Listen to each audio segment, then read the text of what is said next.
আকাশে ছোঁয়ার গল্প সাজায় শূন্যে ওড়ার ছন্দে মেতে।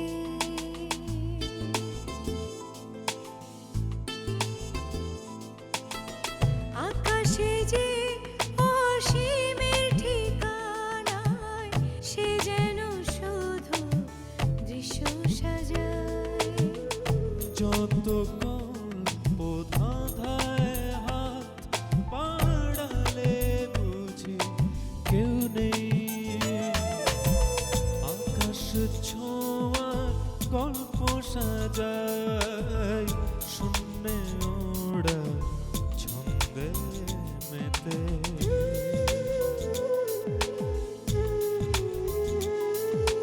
ধাওন্ত তোমার গতি ছুটে চলে অবিচল। আমার আঙিনা প্রজাপতি চঞ্চল।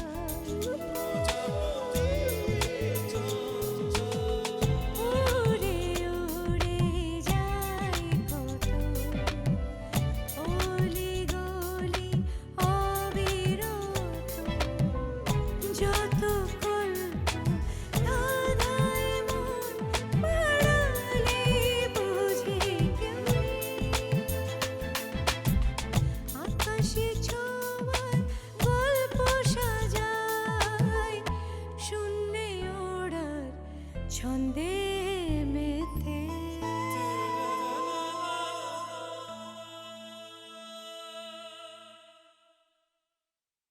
বৌমা, তুমি বলো। না না মা, আপনি বলেন। তুমি বলো তো। আগে তোমরা ঠিক করো কে বলবে, তারপর আমাকে ডেকো। মা বলছিলেন মানে সম্পত্তি তোমার নামে লিখে দিলে দীপা তো আপত্তি করবে না। তোমরা না বললে ভেবেছো, আর তোমরা যা ভেবেছো সেটা আমাকে এখন বলতে যাচ্ছ, সেটা শুনে তো আমার এখন রাগ হচ্ছে। মানে রাগ হবে কেন? এই ভেবে রাগ হচ্ছে যে কিভাবে তোমাদেরকে আমি গোটা সংসারের দায়িত্ব দিয়েছিলাম, তোমরা তো হচ্ছে বোকা হদ্দ। ব্যথা কোথায়? ব্যথা ছাড়ছে না কেন? ব্যথা ব্যথা করেনি, তোর কথা শুনে করেছি। শোনো মা, এই সব কথা শোনার পরে আমি যে এখনো শান্ত হয়ে আছি, আর রাগ হয়েও যে রাগ না হওয়ার ভান করে আছি, তার কারণ কি জানো? তার কারণ হলো আমি আগে থেকেই জানতাম ও কিছুতে রাজি হবে না। তোমরা যা ভেবেছো সেটা বোকার মতো হলেও আমার খুবই আনন্দ হচ্ছে যে এত বড় সম্পত্তির মালিক হব আমি, কিন্তু তা তো সম্ভব না। কি আর করা, মাত্র 10 লাখ টাকা পুতুলের কাছ থেকে নিয়েছিলাম তার লেখাপড়ার জন্য, তাতে আমার মেয়ে আমাকে লোভী বলেছে। আর এই 9-10 কোটি টাকা সম্পত্তি তোমরা যদি বলো আমার নামে লিখে দিতে, তখন সে আমাদের সম্পর্কে কি ভাববে একবার চিন্তা করে দেখো। তাহলে কি সব হাতছাড়া হয়ে যাবে? আচ্ছা, দীপা না নিলে ওগুলো যাবে কোথায়? জানি না। ওকে আর একবার বলে দেখতে দোষ কি? হ্যাঁ অমর, আমার মনে হয় দীপা সব ভুলে গেছে। আমার দীপা সব কিছু ভুলে থাকতে পারে। হ্যাঁ, আমার মনে হয় দীপা সব কিছু ভুলে গেছে। নাহলে দেখলে না কলেজ যাবার সময় কেমন খুশি খুশি মনে গেল। যে মেয়ে প্রতুলের টাকায় পড়বে না বলে কলেজ থেকে ফেরত এলো, সে কেমন খুশি মনে আবার কলেজ গেল। সব কিছু বাবার মন্ত্র বলে।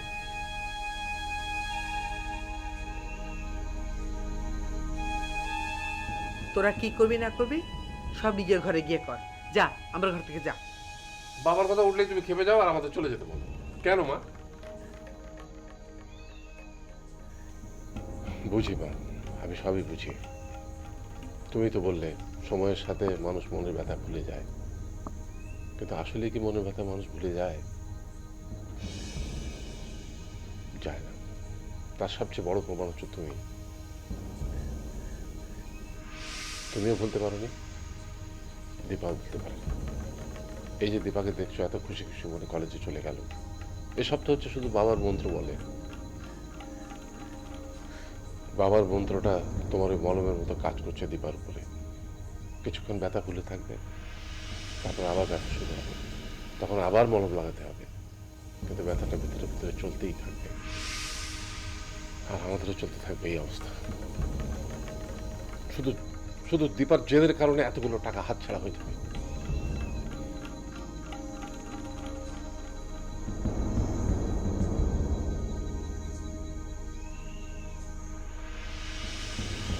অমরকে আমার কোনোদিনই লোভী মনে হয়নি, আজ মনে হলো।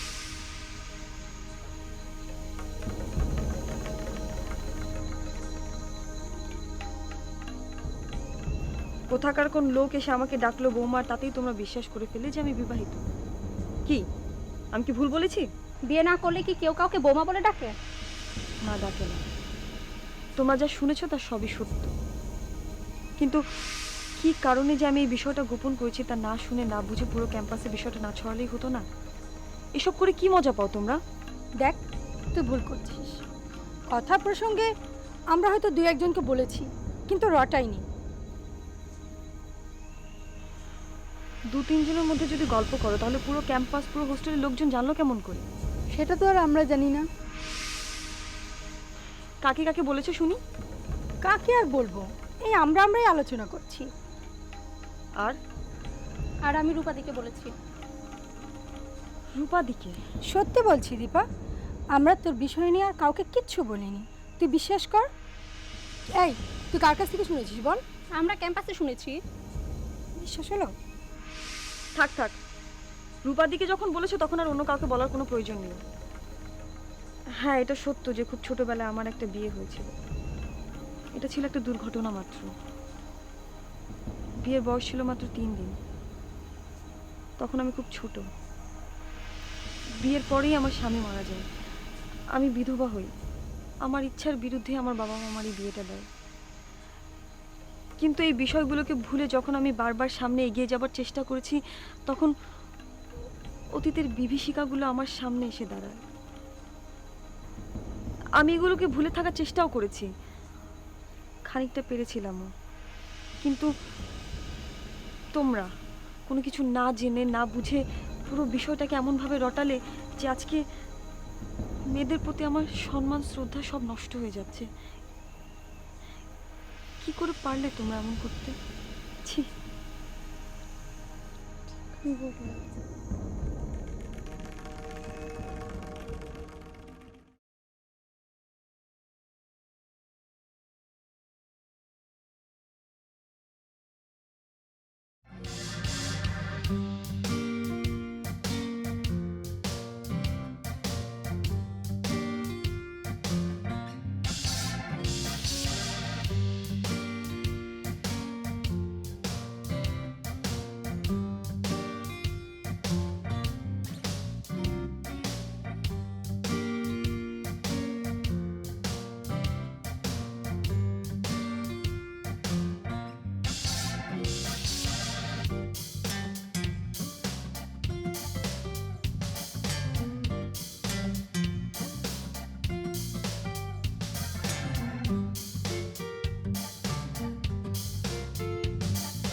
দাদা, বসবাসের নিমিত্তে একখানা কক্ষ পাওয়া যাবে কি?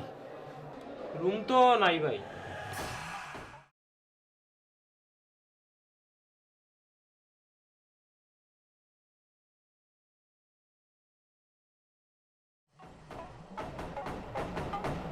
না, একটি মাত্র রাত্রি যাপন কোনো একটা ব্যবস্থাপনা যদি করতেন কৃতার্থ থাকতাম। একটা রুম আছে ছাদও, তবে ভাড়া একটু বেশি লাগবে, আর 50% অ্যাডভান্স করতে হবে। অসুবিধা নেই, আমি আচ্ছা ভাই, নাম?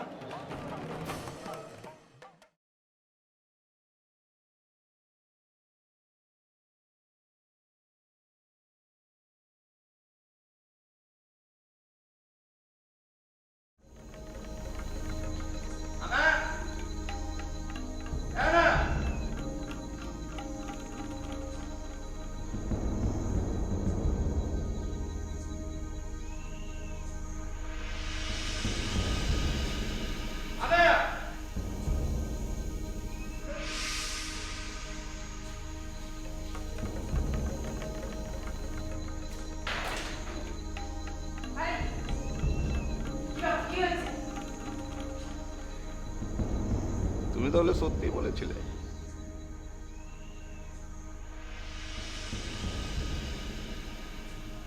আমার কথা বিশ্বাস হয় না তোমার? তোমার কি ধারণা আমি মিথ্যে বলি? এমন করে বলছো যে জীবনে কখনো তুমি মিথ্যেই বলো।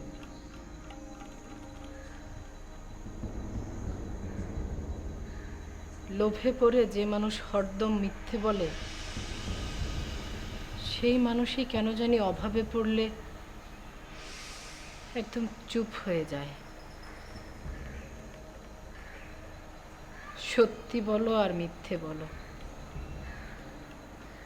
তার সব কথাই ফুরিয়ে যায় হরদেব। রে বাবা, তুমি এখন যেই সুরে কথা কইছো সেই সুরে রাস্তায় গিয়ে দাঁড়ালে দুটো ভিক্ষে জুটবে।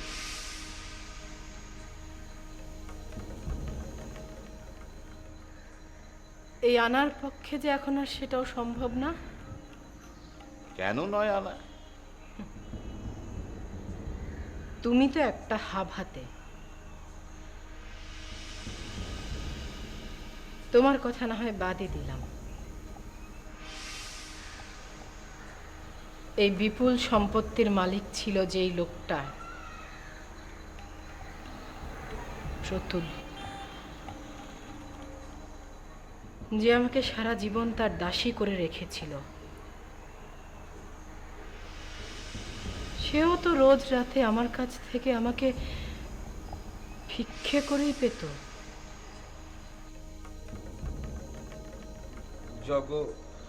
জগন্ময় পাল।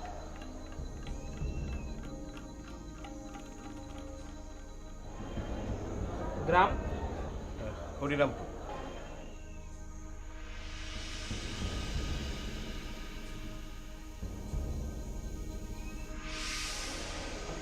আর ওনার নাম? ওর নাম শিখারানী দাস পাল। আচ্ছা,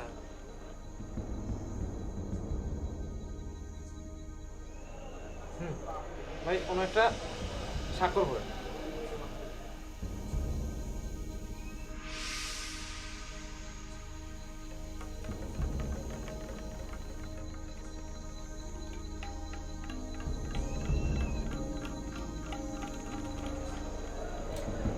আপনার রুমের চাবি। দীপক, দীপক, তারা রুম হলে যাও সাথে। আচ্ছা,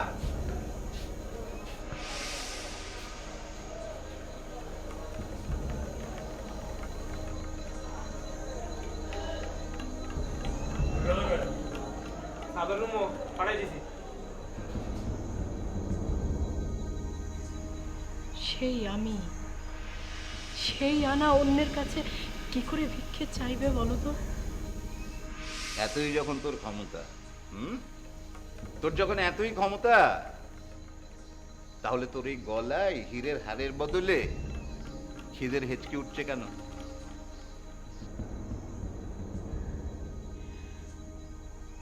আমার পাশে এসে এখন যে তোর মতো অপদার্থ জুটেছে। আনা, চিৎকার করবি না। এই ঘরে আসার পর একটা কাজ করেছিস? একটা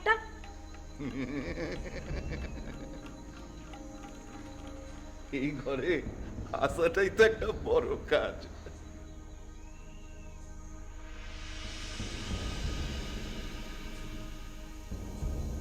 যে আশায় এসেছিলে সে ফানুস তো উড়ে গেছে, টের পাচ্ছ না?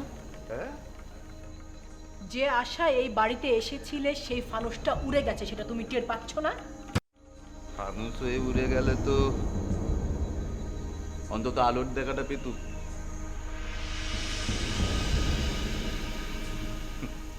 রতুল মারা যাবার এ কয়দিনের মধ্যেই দুটো মানুষের দুবেলা খাবার জন্য দানা পানি জুটছে না। তাতে করে তো মনে হয় না ফানুস উঠছে, বরং মনে হচ্ছে পুরো ব্যাপারটাই ছিল একটা বুঝুম। ঠিকই ধরেছ তুমি। আমার কথা যখন তোমার বিশ্বাস হয় না, তাহলে পুরোটাই একটা ভুজং ছিল, সেটাই না হয় বিশ্বাস করো।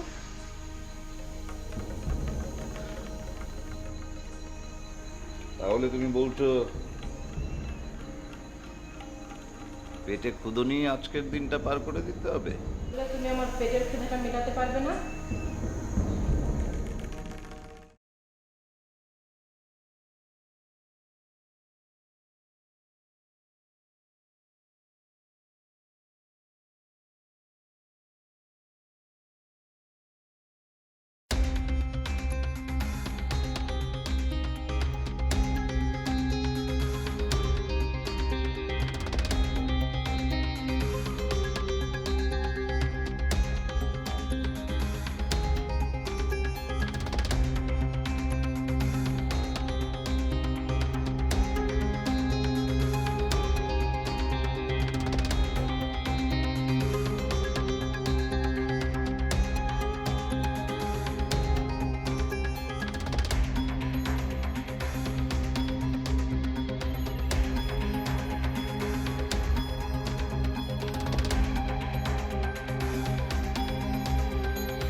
মায়া, দেখো রূপা যোগ অনুপ, ওরাও এসেছিল আমাদের মতো। আমরা যখন যাব আমাদের নামও লিখে রেখে যাব। ছি, এগুলো কি ভালো মানুষের কাজ? আচ্ছা, তাই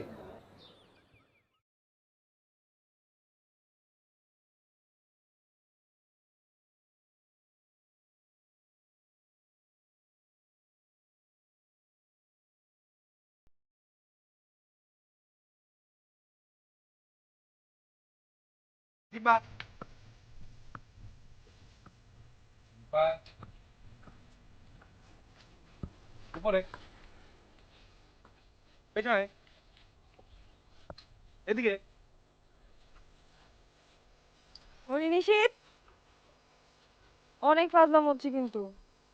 বেরিয়ে আয়। কই বেরিয়ে আয়। এই তো খোকন, তুই কেমন আছিস? এই তো ভালো, তুই কেমন আছিস? ভালো। তুই কবে এলি? একটু কিছুক্ষণ আগে। এই ওরে নিষেধ করে। বিশু, তুইও তোরা একদম আগের মতো আছিস, একটু বদলাসনি, তাই না? ও দাঁড়া দাঁড়া, এই হরি নিষেধকে আগে বল। নিশীথ হচ্ছে আমার কলেজের বন্ধু, আমরা একই সাথে পড়ি। ও আচ্ছা আচ্ছা বিশু, বুঝেছি। দীপার এখন অনেক বন্ধু হয়ে গেছে। ও তুই মনে হয় ওদের কথাই মনে করছিলি। ওর মনে হয় আমাদের আর দরকার নেই বিশু। চল চল। এই দাঁড়া, এই তুইও দাঁড়া। একদম মেরে দুটোকে তক্তা বানিয়ে ফেলবো, তক্তা, বুঝছিস? হ্যাঁ মানলাম ওরা আমার বন্ধু, কিন্তু তোরাও তো আমার বন্ধু, তোরা আমার সবচাইতে ভালো বন্ধু। আচ্ছা সব কথা বাদ দে, চল হোস্টেলে যাই। না না, লেডিস হোস্টেলে যাবো না বাবা।